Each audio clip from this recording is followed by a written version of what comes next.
now. Bing, bing. I what they eating now. Il est trop mignon.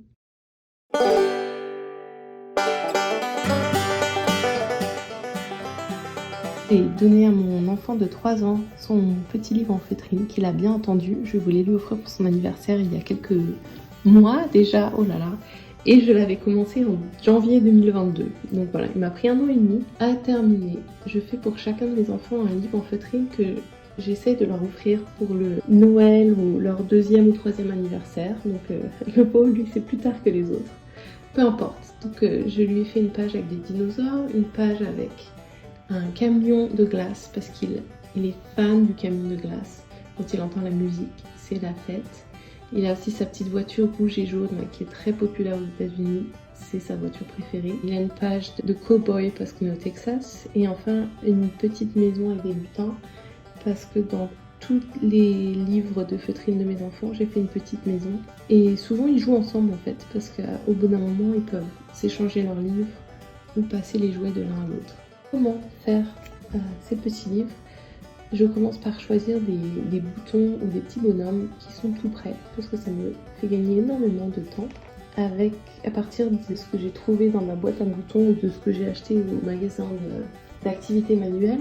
Je cherche ce que j'ai comme feutrine et fil à broder et je commence à créer un paysage qui va tenir sur une double page.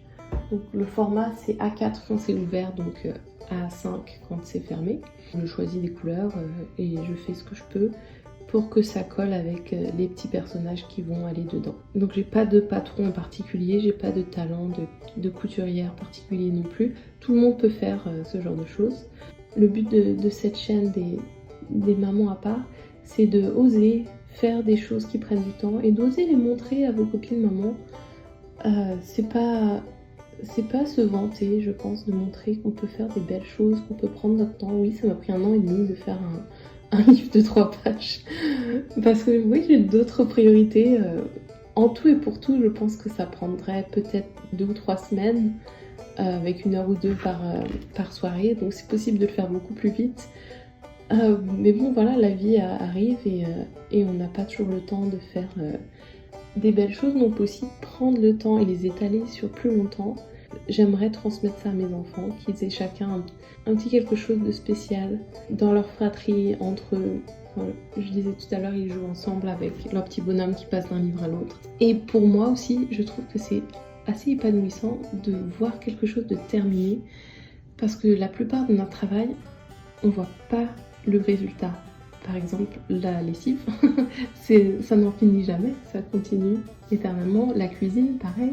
Élever les enfants, encore plus. On ne voit pas le résultat avant des années et des années.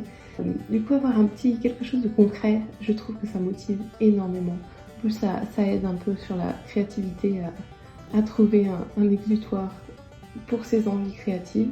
Et c'est vrai que j'ai du mal à passer du temps personnel à faire autre chose qu'à me consacrer à mes enfants. C'est peut-être une déformation professionnelle, mais bon, c'est pas forcément une mauvaise. Je lisais récemment un livre qui s'appelait M is for Mama. Et le sous-titre, c'est une rébellion contre la médiocrité des mamans. Et ce n'est pas du tout pour critiquer les mamans qui font de leur mieux, les pauvres. C'est pour s'encourager à aller de l'avant et à ne pas se complaire dans la médiocrité. C'est-à-dire, au lieu de... Oui, on a tous des mauvaises journées, mais au lieu d'en faire on va tous se complaire là-dedans et dire « Ah oui, c'est bien, t'as fait le minimum », se dire « Ouais, peut-être qu'on peut essayer de faire un peu plus » et s'encourager mutuellement à l'excellence. L'excellence, c'est pas non plus la perfection. Viser un idéal, on vise quelque chose de plus grand, quelque chose qui nous donne envie en fait. Il faut que ce soit enthousiasmant. Moi, je trouve mon enthousiasme dans les livres en feutrine, chacun son truc. C'est juste un exemple, n'est-ce pas? Le but, c'est pas de faire des livres en feutrine. Vous faites ce que vous voulez. Hein. C'était une bonne excuse pour parler de ce sentiment qu'on a parfois où on n'ose pas partager avec des amis ce qu'on fait à la maison parce qu'on se dit « Oh là là, ça va l'air je vais avoir l'air d'en faire trop ».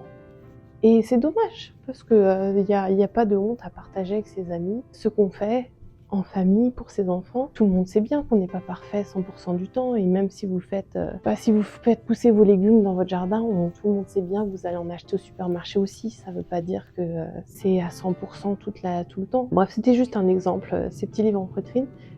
Pour moi, c'était l'occasion de parler de cette recherche, de faire de son mieux, de se lancer, de tenter des choses qui vous motivent et qui nous donnent envie de faire de notre mieux. Et, parfois, on a besoin de se remotiver. Si on perd un peu son dynamisme dans un domaine, c'est bien de se remotiver par d'autres aspects. Cherchez ce qui vous motive et puis partagez avec vos amis. Cherchez ce qui vous donne des ailes dans la maternité.